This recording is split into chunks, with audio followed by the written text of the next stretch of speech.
Ba ba ba ba ba ba ba ba ba boom boom. Greetings to all of my advanced automotive students. Another project for today.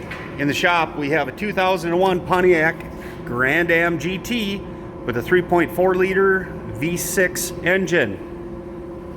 Today we are doing very simple automotive repair. We just need to change the oil. So, I have a few things laid out. I have the oil catch pan.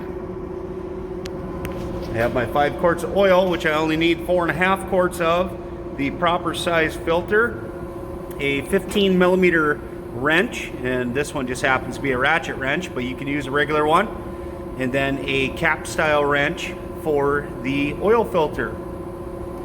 First thing that I need to do, now that I have the car up in the air, is I will move the catch pan underneath the drain plug, pull the drain plug, and allow the oil to drain out.